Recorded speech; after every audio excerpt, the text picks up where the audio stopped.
Sans avoir d'ambition personnelle, j'étais quand même convaincu de l'intérêt de se regrouper et l'intérêt du mutualisme. Alors Joseph, c'est quoi cette photo? Eh ben, c'est une photo de l'apport des choux-fleurs, puisqu'il s'agit de choux-fleurs qui montrent bien le volume et puis la façon dont les remorques attendaient l'acte d'achat des négociants qui se baladaient de remorque en remorque. Le pouvoir de la commercialisation était aux mains des négociants. On mettait les choux dans les mêmes cageots. Pour autant, la concurrence venait de nos voisins et non pas du contexte général. Il faut quand même savoir, j'ai entendu ça plusieurs fois, que les producteurs, en rentrant chez eux, penauds, n'osaient même pas avouer les prix qu'ils avaient concédés. Et c'était bien en deçà des prix de production. À l'origine, donc, le Serafel a été créé dans le but de gérer l'offre. C'était ça son objectif principal, de fixer un prix minimum et de créer une solidarité entre tous les producteurs pour que celui qui ne vend pas en dessous d'un certain prix, il ait quand même un minimum de prix. Il fallait aussi agir sur la demande, donc a été créée la marque Prince de Bretagne.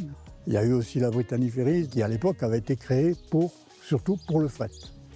On exportait énormément de choux-fleurs sur l'Angleterre. C'est vrai que dans les années 60, le but c'était de produire un maximum pour nourrir la population. Et aujourd'hui, on n'est plus dans cette logique-là. Bien sûr, on essaie de défendre des parts de marché, mais il faut qu'au niveau de la qualité, on réponde aux demandes des consommateurs. En fait, la gamme s'est largement élargie, ce qui fait que potentiellement, la Bretagne légumière a gardé à peu près les mêmes niveaux de production, mais avec des évolutions en interne.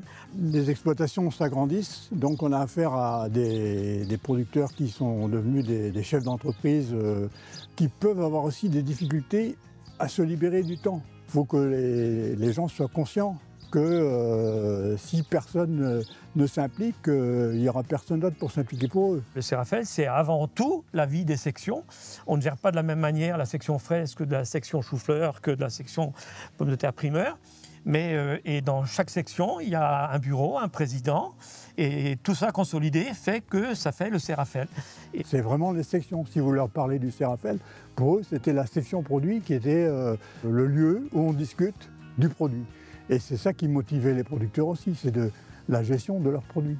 Et c'est ça qui fait que ça maintient un tissu de producteurs très fort. Si j'ai un conseil à donner aux générations futures, c'est de pouvoir continuer à se fédérer comme ça au niveau régional. Et donc, il faut que chaque OP libère des gens du monde pour pouvoir être représentés au sein de ces sections Serafel. Je suis content d'avoir apporté ma pierre à l'édifice.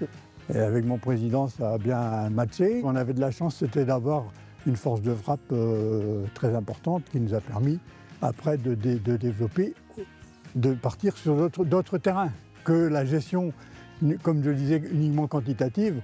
On est parti sur le développement d'une marque, sur le développement des stations, de la création variétale, etc.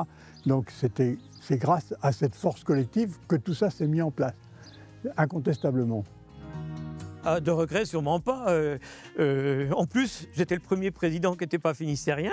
Donc, bon, ça consolide un petit peu la dynamique régionale. J'ai eu la chance d'avoir du personnel très, très compétent.